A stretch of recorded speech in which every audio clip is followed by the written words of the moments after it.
మంచిదండి. దేవుడు నాకు ఇచ్చిన యొక్క అవకాశాన్ని బట్టి దేవునికి మొదటగా స్తుతులు చెల్లిస్తున్నాను. అలాగే నన్ను ప్రోత్సహిస్తున్న రాజాను బట్టి కూడా దేవునికి నేను స్తుతులు చెల్లిస్తున్నాను. ప్రియులారా, పౌలు గారు కొత్త నిబంధనలో 13 పత్రికలను రాశాడు. ఆ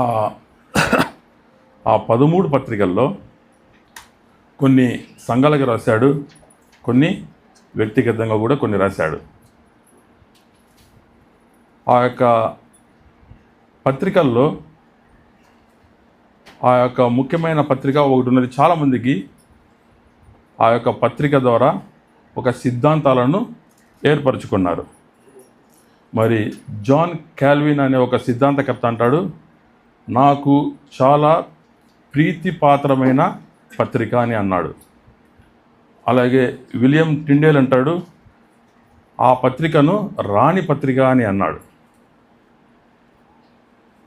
ప్రియులారా, అటువంటి పత్రికను మనం ఈరోజు తెలుసుకుందాం. ఆ పత్రికలో మరి దేవుడు మనకు నేర్పించే పాఠాలు కూడా మనము నేర్చుకుందాం. అలాగే ఆ పాఠాలు మనం నేర్చుకొని వాటి ద్వారా మనము సరిచేయబడి యోగ్యులుగా బలలో పాలు పొందాం. ఆ యొక్క పత్రిక ఏంటంటే, ఆ యొక్క పత్రిక పేరు ఎఫెసీయులకు రాసిన పత్రిక. అపోస్తలుడైన పౌలు ఎఫెసీయులకు రాసిన పత్రిక. ఈ పత్రికను మనము విభజిద్దాం. ఈ పత్రిక గ్రంథకర్త మనకు తెలుసు పౌలని. ఈ యొక్క ఎఫెసీ పత్రిక రాసిన కాలము దాదాపుగా 460వ శతాబ్దము క్రీస్తు శకం. ఈ యొక్క ఎఫెసు అనే ప్రాంతములో ఒక సంఘము స్థాపించబడింది. ఆ సంఘము ఎలా స్థాపించబడిందంటే, ఈ యొక్క ఎఫెసుకు మొదట పౌలు వెళ్ళలేదు. ఈ యొక్క ఎఫెసు ప్రాంతానికి మొదట వెళ్ళిన వారు అకుల, ప్రిసిల్లా. ఈ మొదట వెళ్ళిన వీరు అక్కడ ఒక సంఘాన్ని స్థాపించారు. వారితో పాటు కూడా పౌలు కూడా అప్పుడప్పుడు ఆ యొక్క ఎఫెసీ ప్రాంతాన్ని సందర్శించేవారు. సేవకులు ఎలా వెళ్తారో ఆ సేవకులతో పాటు తోటి సేవకులుగా పౌలు గారు వెళ్ళేవారు. మొదటగా ఆ వెళుతున్న పౌలును కొద్దిగా సాయంకాలం ఒక చిన్న చిన్న కూడికలలో ప్రసంగించేవాడు. అకుల, ప్రిస్సిల్లానే వారు మొదటిగా పెద్దగా ఉన్నారు ఆ యొక్క సంఘంలో, కాబట్టి వారికే ఎక్కువగా ఆ యొక్క మొదటి సమాజ మందిరంలో వారే ప్రసంగించేవారు. కానీ పౌలు గారు ఆ సాయంకాలం అప్పుడు చిన్న చిన్న ప్రసంగాలు చేసేవాడు. కానీ అక్కడున్న ప్రజలు, ఆ ఎఫెసు సంఘంలో ఉన్న ప్రజలు పౌలు గారి యొక్క ప్రసంగ వాగ్దాటికి ముచ్చటపడి ఆయన యొక్క విధానాన్ని నచ్చి వారు మరీ అడుగుతారన్నమాట. పౌలు గారు, మరి మా యొక్క ప్రాంతాన్ని సందర్శించండి, కొన్ని రోజులు మా దగ్గర ఉండి మీరు వాక్యాన్ని బోధించమని. వీళ్ళారా, మరి పౌలు గారు అలా అడగంగానే వెంటనే వారి యొక్క విన్నపాన్ని మన్నించలేదు. ఆయన అంటాడు, నేను ప్రార్థన చేసుకొని మరి దేవుడు నాకు సెలవిస్తే ఒక సమయంలో నేను తిరిగి వస్తానని వాళ్ళకి చెబుతాడు.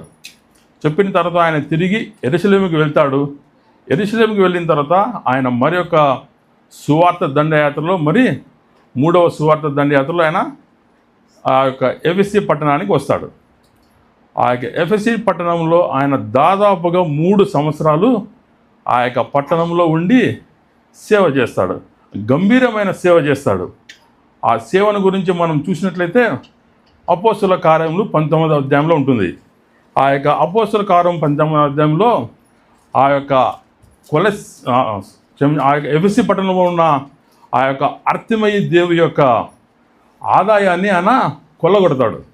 అంటే ఆ యొక్క ఎఫెసీ ప్రాంతంలో ఉన్న ముఖ్యమైన ఆ యొక్క అర్తిమయి దేవి యొక్క ఆదాయాన్ని తగ్గించేసి అక్కడ ఉన్న విగ్రహాలన్నిటిని కూడా మరి తగలబెట్టించేస్తాడు.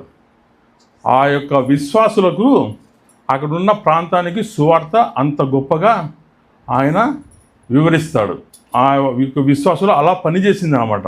వారి యొక్క ఆదాయం కూడా, అక్కడ పనిచేసే వారి యొక్క ఆదాయం కూడా, స్వర్ణకారు యొక్క ఆదాయం కూడా తగ్గిపోయింది. వారు అప్పుడు అనుకుంటారు పౌలు గారిని చంపివేయాలని.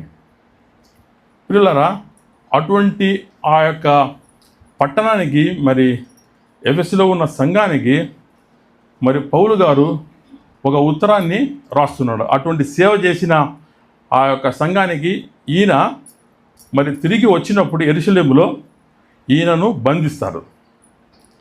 బంధించిన తర్వాత ఆయనకు దండయాత్రలు చేసిన ఆ యొక్క సంఘాలన్నిటికీ కొన్ని ఉత్తరాలు రాస్తున్నాడు.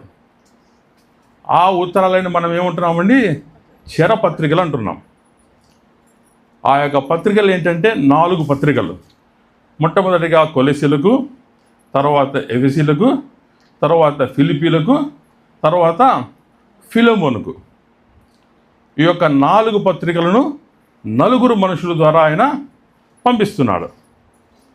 మొట్టమొదటిగా ఎఫెసీ పత్రికను తుకికు ద్వారా, ఫిలిప్పీ పత్రికను ఎఫోదితు ద్వారా, కొలసీ పత్రికను ఎఫెఫ్రా ద్వారా, తర్వాత ఫిలెమోను పత్రికను ఒనేసిము ద్వారా ఆయన పంపిస్తున్నాడు. పిల్లరా, ఈ యొక్క పత్రికను తీసుకొచ్చాడు తుకికు తీసుకొచ్చాడు. మొట్టమొదటిలో ఈ యొక్క బైబిల్ పండితుల ప్రకారము ఆ యొక్క పత్రికలలో ఎటువంటి సంఘము పేరు యొక్క మరి ఉచ్చరించబడలేదు, రాయబడలేదు. అంటే ఈ యొక్క పత్రిక సార్వత్రిక సంఘానికి చెందినది. ఎందుకంటే ఈ యొక్క పత్రికలలో ఎటువంటి హెచ్చరికలు ఉండవు. ఈ యొక్క పత్రికలో ఆ సంఘాన్ని సరిచేసే విధానం ఉండదు. మనం కొరింథీ సంఘంలో చూస్తే అక్కడ చాలా అల్లకొల్లోలము, అలాగే గలిబి కలిగి ఉన్నది. కానీ ఈ పత్రికలో మరి ఎఫెసీ వారికి ఆయన అటువంటివి ఏమీ మరి హెచ్చరించకుండా ఒక విధానాన్ని, దేవుని యొక్క సంకల్పాన్ని, ఆయన ఏమై ఉన్నాడు, ఆయన ఏం చేయబోతున్నాడు, ఆయన ఎలా రాబోతున్నాడు అని ఒక వివరణ ఇస్తున్నాడు.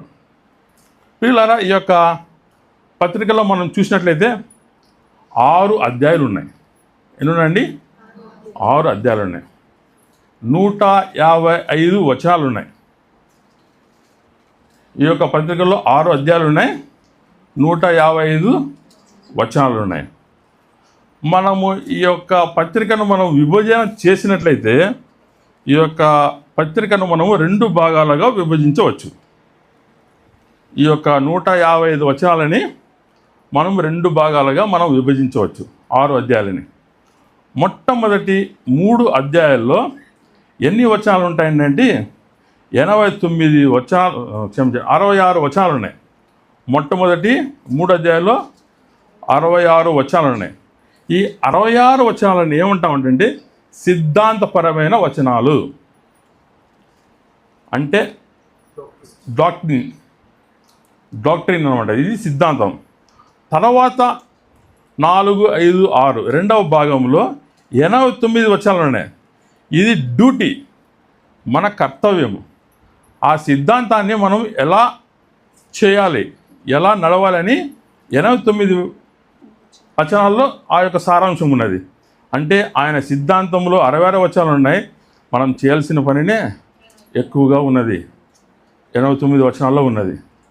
ప్రియులారా, మరి అలాగే ఈ యొక్క భాగాల్ని మనం 2గా విభజించినట్లయితే ఈ యొక్క 2 భాగాల్లో మరి ఆయన చేసిన ఆ యొక్క పని ఏంటి, మనము చేయాల్సిన పని ఏంటి, ఆయన ఏం చేసి వెళ్ళాడు, మనం ఇప్పుడు ఆ పనిని ఎలా కొనసాగించాలి అనేదే ముఖ్యమైన అంశం ఈ యొక్క పత్రికలో.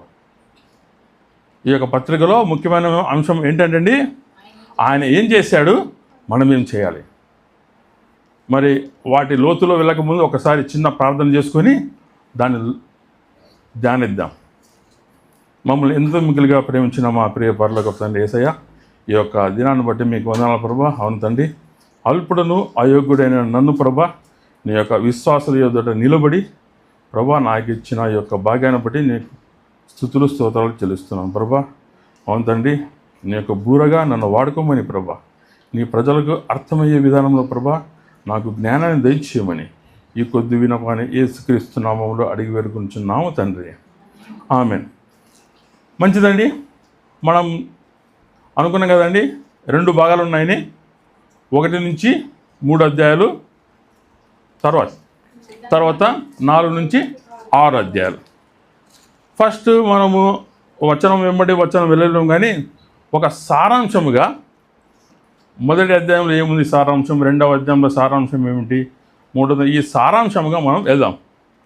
ఈ సారాంశము ఆ యొక్క అధ్యాయం అంతట్లో ఏంటి ముఖ్యమైన సారాంశం, ఆ యొక్క సారాంశాన్ని మనం తెలుసుకుందాం. ప్రియులారా చూడండి, మొట్టమొదటి అధ్యాయంలో ఉన్న సారాంశం ఏంటంటే ఆ యొక్క అధ్యాయంలో మరి దేవుని సంకల్పం మనం చూస్తున్నాం అక్కడ. అలాగే కుమారుని పని, దేవుని సంకల్పం, కుమారుని పని, పరిశుద్ధాత్ముని యొక్క ఆమోదం. దేవుని సంకల్పం అనాది కాలముగా మరి దేవుడు ఏ యొక్క పనినైతే చేయాలనుకున్నాడో మరి ఆయన కుమారుని ద్వారా ఆ యొక్క పనిని ముగించి ఆయన ఆత్మ ద్వారా, పరిశుద్ధాత్మ ద్వారా మనను ముద్రించాడు. ప్రియులరా, ఇక్కడ మనము చేస్తున్న మంచి పనుల ద్వారా మనకు రక్షణ కలుగుటలేదు. ఆయన మనలను ఎన్నుకున్నాడు.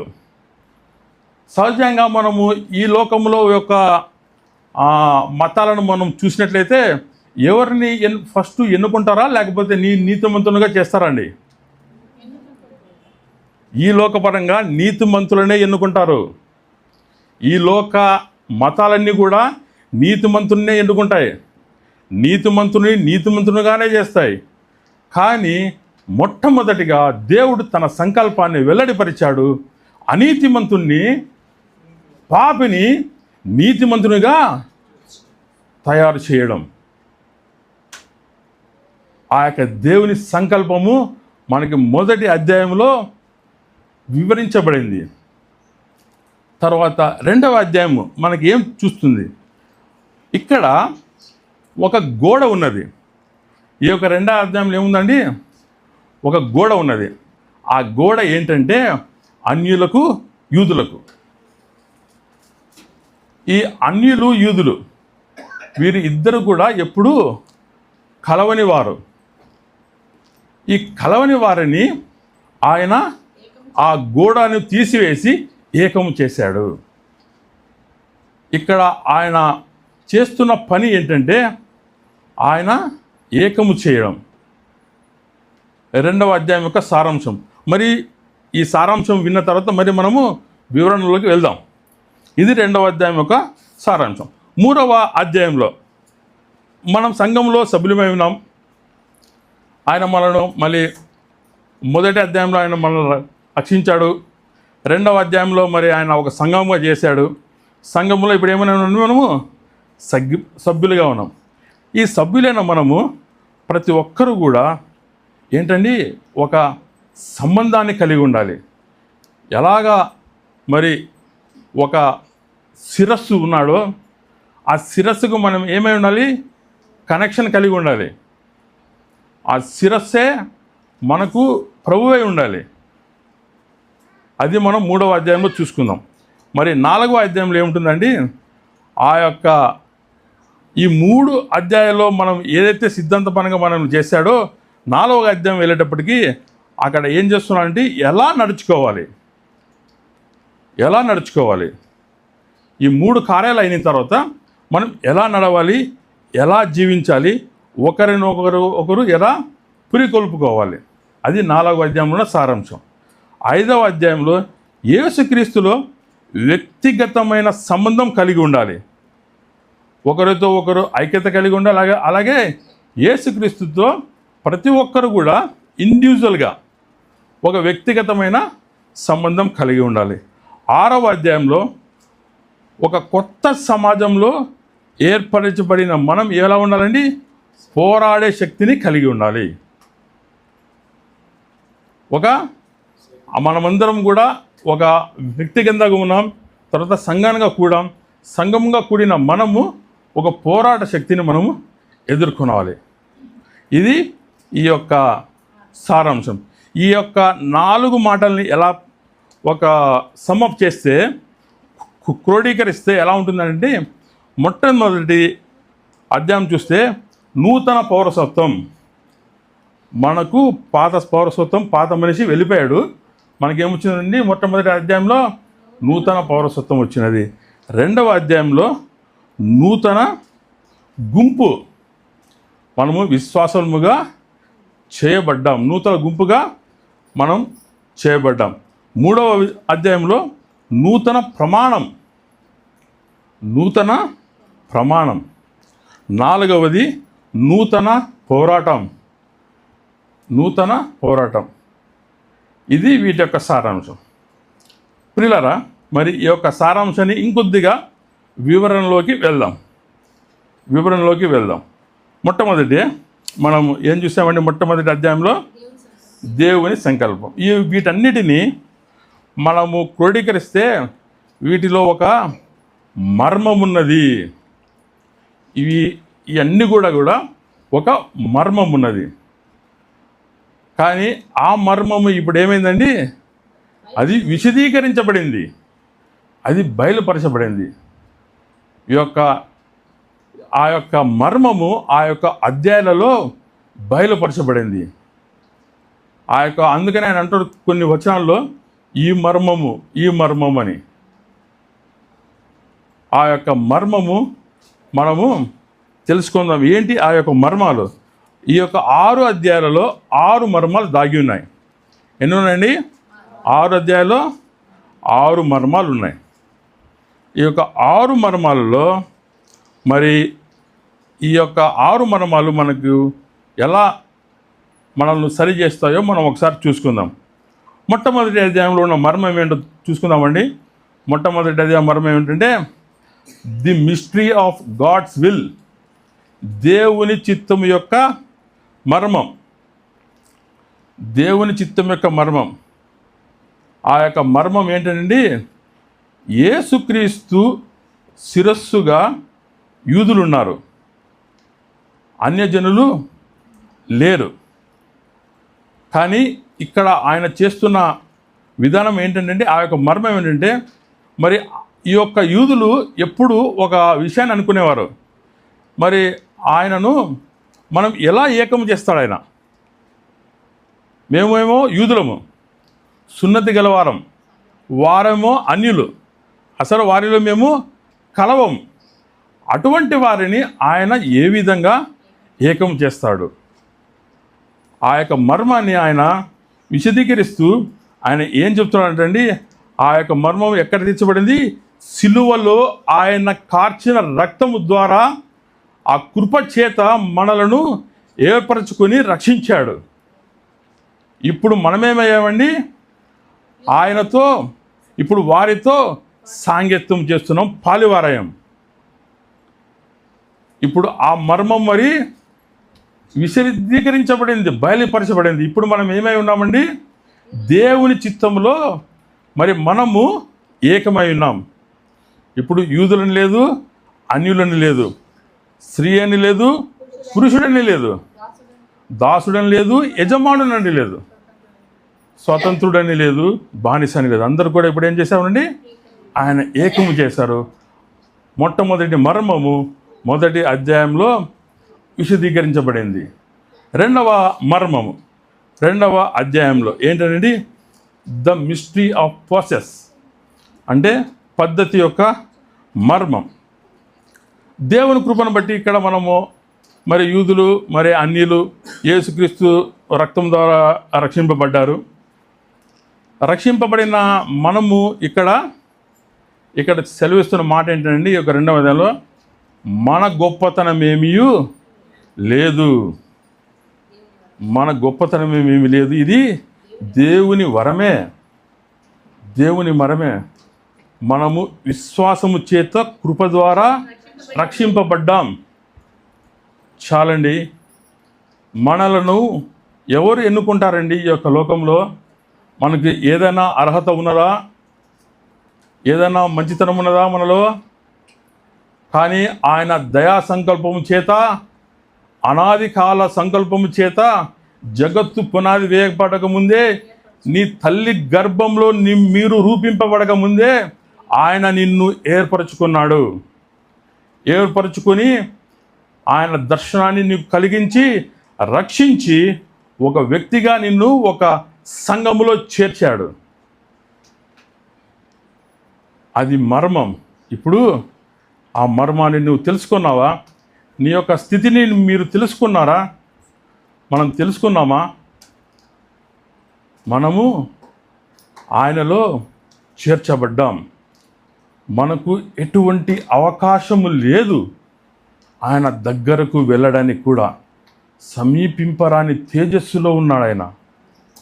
ప్రధాన యాజకుడు మాత్రమే వెళ్ళవలసిన ప్రదేశంలో అన్యజనములైన మనలను రక్షించి ఆయన ప్రవేశింపజేస్తాడు. తన సంఘములో ఒక అంగముగా మనల్ని అమర్చాడు. ఆయన శిరస్సు అయినాము, మనం సంఘములో అంగములమై ఉన్నాము. ఆ యొక్క శిరస్సు ఏదైతే సెలవిస్తుందో అవయవాలు అవన్నీ కూడా పాటించవలసిందే. ప్రియులారా, ఆ యొక్క మర్మము మనకు 2వ అధ్యాయంలో తెలపబడింది. 3వ అధ్యాయంలో ఉన్న మర్మం ఐశ్వర్యము అనే మర్మం. The mystery of God's riches. చూడండి ప్రియులారా, ఈ యొక్క పౌలు మరి దీన్ని బహిర్గతం చేయడానికి, ఆయన ఐశ్వర్యాన్ని బహిర్గతం చేయడానికి ఆయన ప్రార్థన చేస్తున్నాడు, ఆయన ప్రార్థిస్తున్నాడు. దేవుడు తన అపోస్తులను ఎన్నుకుని ఆ యొక్క ఐశ్వర్యం ఎట్టిదో మనకు ఈ యొక్క అధ్యాయంలో మనకు తెలుపుతున్నాడు. అపోస్తులైన పౌలు గారు చిన్న వ్యక్తి కాదండి. ఆయన ఐశ్వర్యము చూడని వాడు కాదు. ఆయన ఐశ్వర్యవంతుడు.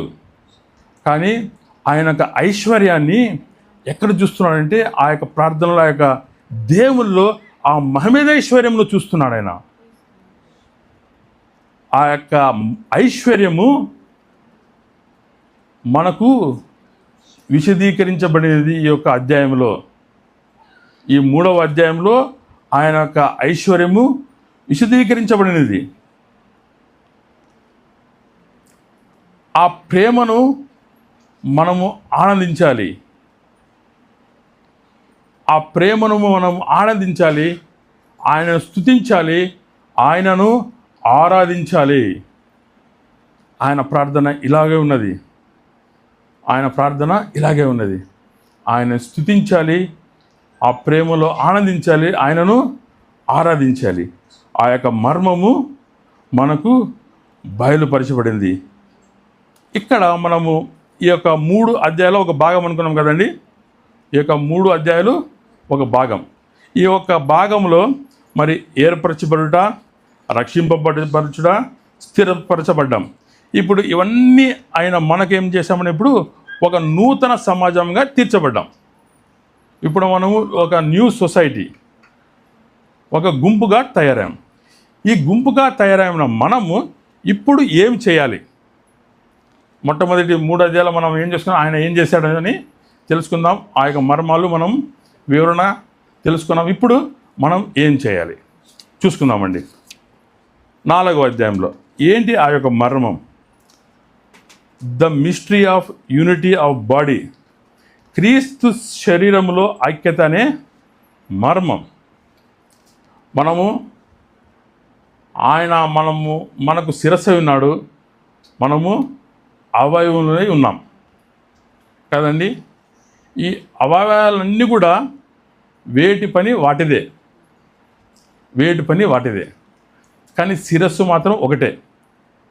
ప్రియులారా, సంఘములో కూడా మరి ఎవరి పని వారిదే, కానీ శిరస్సు మాత్రము క్రీస్తే ఉండాలి.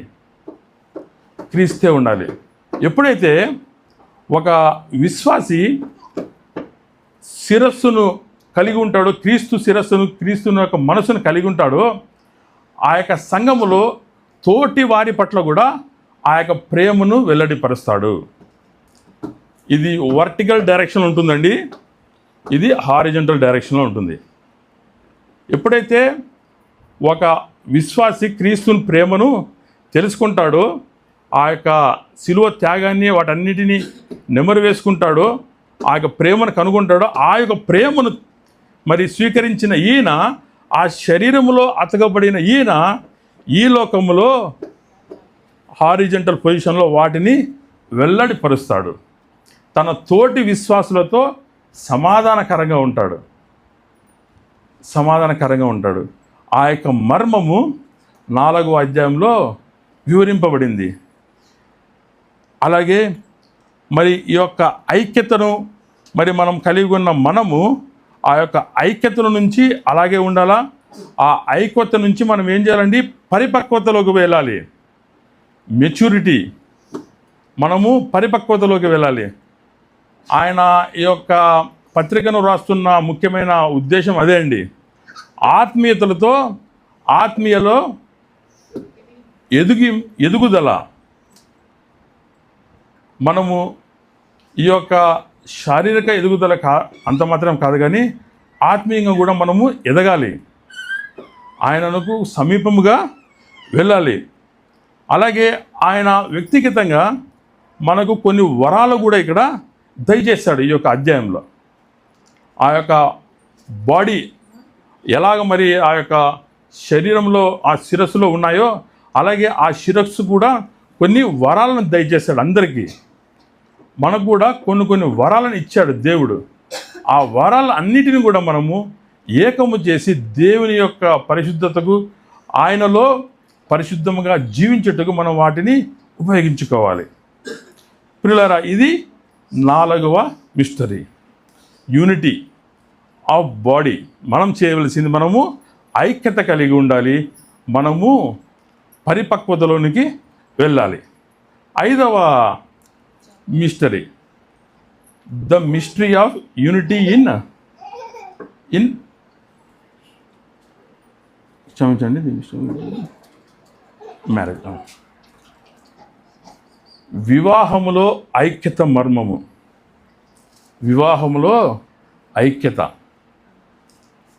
ప్రియులారా, ఎలాగ మరి క్రీస్తు సంఘానికి శిరస్సు ఉన్నాడో ఆ పోలికను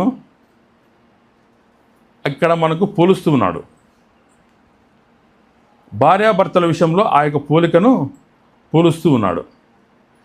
ఎలాగా ఈ యొక్క శిరస్సుకు ఒక భార్య ఒక భర్త ఎప్పుడైతే కనెక్ట్ అయి ఉంటారో ఆ యొక్క త్రిభుజం అనేది, ఆ ట్రయాంగిల్ అనేది ఫిలప్ అవుతుంది. అప్పుడు అక్కడ సమాధానము కలిగి ఉంటుంది. దేవుని ఆజ్ఞను మనము గైకొంటాం. దేవుడు భార్యాభర్తలకు కొన్ని మరి పనులు ఇచ్చాడు, విధేయతలు కూడా ఇచ్చాడు. ఏ విధంగా ఉండాలో, నడుచుకోవాలో ఇక్కడ మనం చూసుకుంటాం ఈ యొక్క అధ్యాయంలో. ప్రియులారా, ఈ యొక్క సంఘము ఇప్పుడు ఏమైందండి? మొట్టమొదటిగా ఇక్కడ వ్యక్తిగతమైంది. ఇక్కడ 5వ అధ్యాయంలో వచ్చినప్పుడు ఏమైందండి? కుటుంబం తయారవుతున్నది. ఇప్పుడు మనము కుటుంబముగా ఇక్కడ మనం సిద్ధపరచబడుతున్నాం. పిల్లలు కూడా ఈ యొక్క కుటుంబంలోని వ్యక్తులే. ఎప్పుడైతే ఈ యొక్క సంఘములో ఒక వ్యక్తి, తర్వాత ఒక కుటుంబము, తర్వాత పిల్లలు, ఇలా అందరూ కలిసి ఉంటారో ఆ యొక్క సంఘము, ఆ యొక్క సమాజం చాలా బలంగా ఉంటుంది. చాలా బలంగా ఉంటుంది. ఆ యొక్క మర్మాన్నే మనకు 5వ అధ్యాయంలో వివరిస్తున్నాడు. ఒక కుటుంబము ఎప్పుడైతే బలంగా ఉంటుందో ఆ యొక్క క్రైస్తవ సమాజము ఒక వెలుగుగా మనకు ఈ లోకంలో ప్రదర్శించవచ్చు. ప్రియులారా, మనం దాన్ని గ్రహిద్దాం. ఇక్కడ ఏంటంటే అండి, చాలామంది ఈ యొక్క మ్యారేజ్లో ఉన్న ఆ యొక్క దీనిని, ఆ శిరస్సు ఎవరో మరి అవయవం ఎవరో తెలియకుండా ఒకరి శిరస్సని కొన్ని రోజులు, ఇంకొకరు కొన్ని రోజులు శిరస్సని, అటువంటి గొడవలకు వెళ్ళి క్రైస్తవ కుటుంబాలే విచ్ఛిన్నమవుతున్నాయి.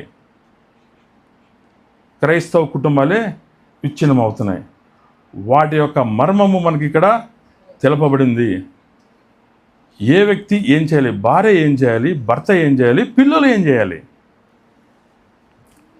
చేయాలి. 6వ మర్మం, 6వ అధ్యాయం, 6వ అధ్యాయం.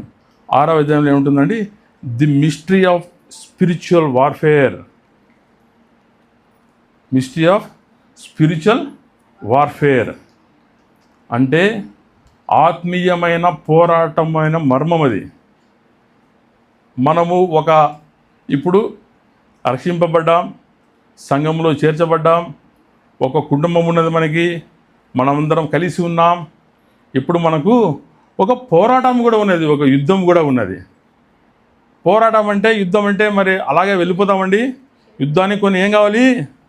కొన్ని ఆర్మర్స్, కొన్ని వస్త్రధారణ కావాలి. కొన్ని వస్త్రధారణ కావాలి. ఆ యొక్క వస్త్రధారణ అంతా కూడా మనకు ఆయన ఈ యొక్క అధ్యాయంలో వివరిస్తున్నాడు. మనం పోరాడునేది ఇక్కడ కాదండి. మనం పోరాడునేది ఏంటి? ఆత్మ సంబంధమైన పోరాటం మనం పోరాడుతున్నాం. ఆ పోరాటములో కావలసిన శక్తి కూడా ఆయన మనకు దయచేస్తాడు. ఆ పోరాటములో కావలసిన ఆ యొక్క అస్త్రాలు కూడా మనకు ఆయనే దయచేస్తాడు. ఆయన సర్వాంగ కవచాన్ని మనకిస్తాడు. ప్రియులారా, ఆయన మరి అటువంటి ఆ యొక్క మర్మాన్ని మనకు 6వ అధ్యాయంలో ఆయన మనకు విశదీకరిస్తున్నాడు.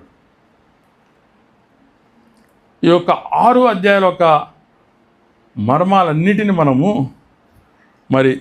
మనం ఒక సమ్మప్ చేసినట్లయితే, ఈ 6 అధ్యాయాల యొక్క మర్మాలని ఒక దగ్గరకు కూర్చున్నట్లయితే మనకు తెలుపుతున్న విధానం ఏంటంటే, మొదటిదిగా ప్రార్థన. అక్కడ ఏముందండి? ఐక్యత ఉన్నది. రెండవది పునాది ఏంటండి? త్రిత్వము. 4వది ఏంటండి? పిలుపు. 4-5 పిలుపు ఏంటండి? ఒకే శరీరం మనం. 6వది పరిచర్య, క్రీస్తు రాయబారులం. మొట్టమొదటిగా మనము ఐక్యత కలిగి ఉండాలి, మొదటి ఆయన ప్రార్థన ద్వారా.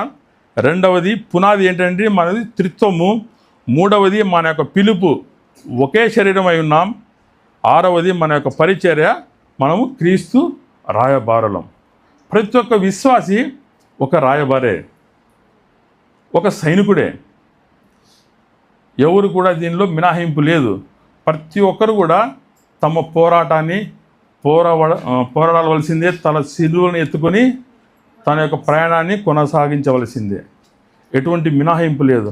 ప్రియులారా, మరి ఈ యొక్క 6 అధ్యాయాల్లో ఎవరైనా దీనిలో మిస్ అయ్యారండి? ఎవరైనా మిస్ అయ్యారా? ఏ వ్యక్తి అయినా మిస్ అయ్యాడా? ఎవ్వరు కూడా మిస్ కాలేదు. మొట్టమొదటిగా ఆయన ఏం చేశారండి? ఒక వ్యక్తికి ఆయన చెప్పాడు. అలాగే ఒక కుటుంబానికి సెలవిచ్చాడు. అలాగే ఒక యజమానికి సెలవిచ్చాడు. యజమాని ఎలా ఉండాలో, ఒక భర్త ఎలా ఉండాలో చెప్పాడు. ఒక భార్య ఎలా నడుచుకోవాలో చెప్పాడు. ఒక పనివాడు తన యజమానునికి ఎలా లోబడి ఉండాలో చెప్పాడు.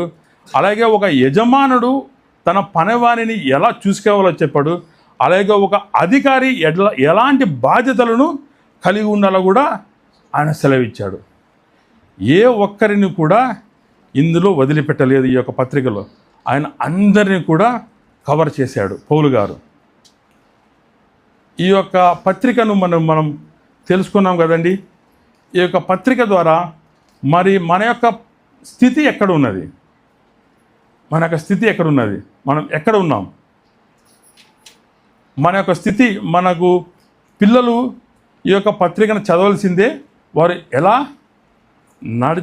నడుచుకోవాలని, భర్తలు భార్యలు కూడా చదవాల్సిందే. వారు ఎలా విధేయత కలిగి ఉండాలని.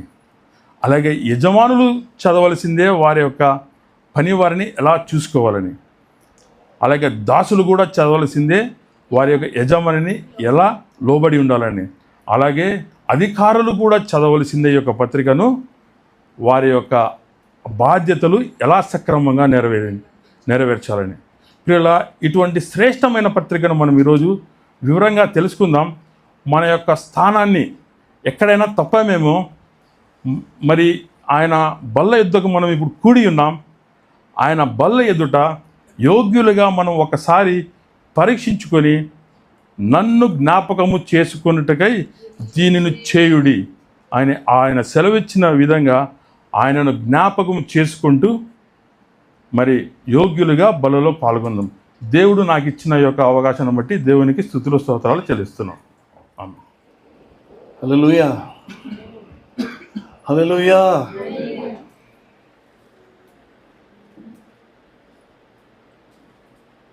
చక్కటి వర్తమానం. ఈ 2 గుంపులు 1, 2, 3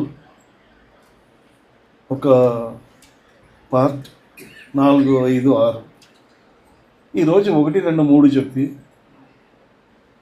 మరొకసారి 4, 5, 6 చెప్పినప్పుడు బాగుండేది, నాకు బాగుండేది.